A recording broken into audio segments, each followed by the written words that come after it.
Today I'm going to show you how to make vegan burgers. I've been influenced in this recipe by the book of Miyoko Schinner, The Homemade Vegan Pantry. And it's a very simple recipe. I'll walk you through the ingredients. What you'll need is either a knife and a cutting board or an S-blade. Here is the S-blade, a regular mixer. It will make it much faster and will simplify your job. So you may ask why you choose to make your own burgers. There's so many versions now in the stores, and it's a great innovation because it makes it easy and accessible for anyone to choose to have a quick vegan dinner. The reason why I choose to make my own is, first of all, I really like this recipe and people are raving about it, and that's why I'm showing you how I make it. And the other reason is, as I said, store-bought burgers are always heavily wrapped. Here you see paper, which can be easily recycled, but we have plastic, and as we all know, it's really hard to recycle plastic, and plastic is really creating an enormous environmental problem. So now let me walk you through the basic ingredients and you'll see that it's really easy. You'll need mushrooms, you'll need onions, brown rice, tomato paste, soy sauce, miso, dried basil. That one is from my garden. It's very spicy. It's the small leaf basil. Thyme, if you have, you can get savory. And last but not least, we have some ground allspice.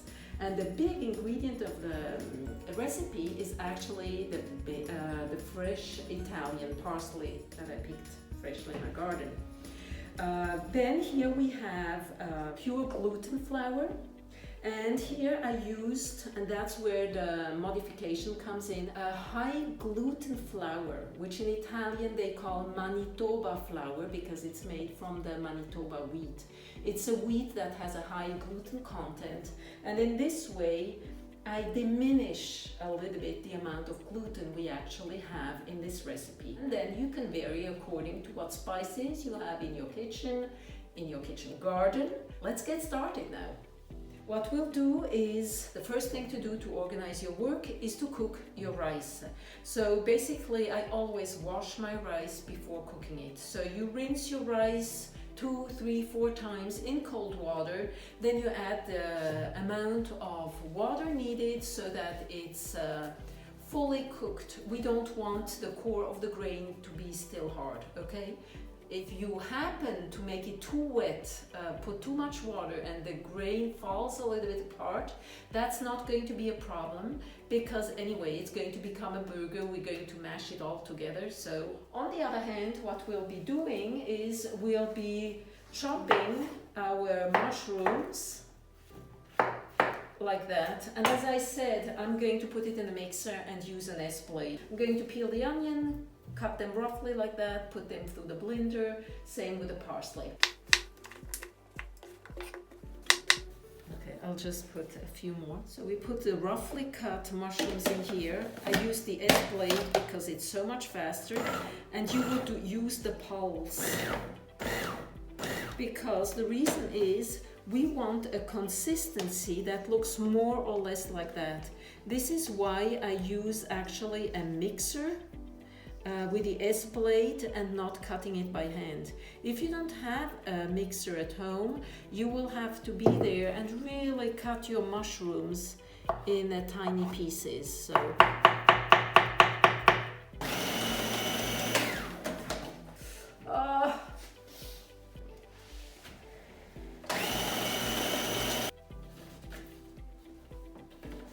our rice is cooked. So you have the rice, you put your parsley, you put your chopped onion, mushrooms. So what I do first is I really mix these things by hand. You can add already your soy sauce, your miso, your tomato paste,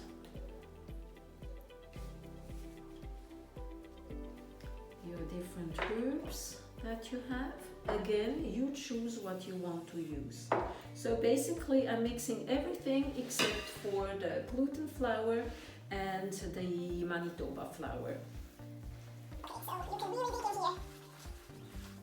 It's advisable to do this part first, because once we add the flour, it will get really sticky and it will be much harder for us to move it all. So I'll add first my regular flour. I put the gluten flour last, because that's the most sticky part. Here I put the gluten flour as the last ingredients.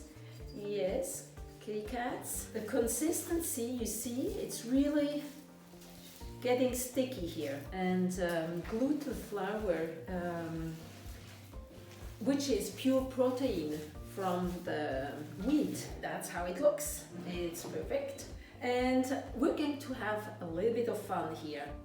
I'm going to use a lid and I'm going to fill that. I had to cover it with plastic, otherwise I won't be getting it out. In alternative, you can use something like that. Or better even, something that's shallow, where you can actually put it on here and fill it. So let's just start here. I'll start with this one. I'll just do a few and get started. You take a small amount. Usually it's good to just have it a little bit in water. And you fill it. So basically, this is how it will look. You press it down a little bit. You lift it and go to the next. I'll show you with this thing, which is the lid.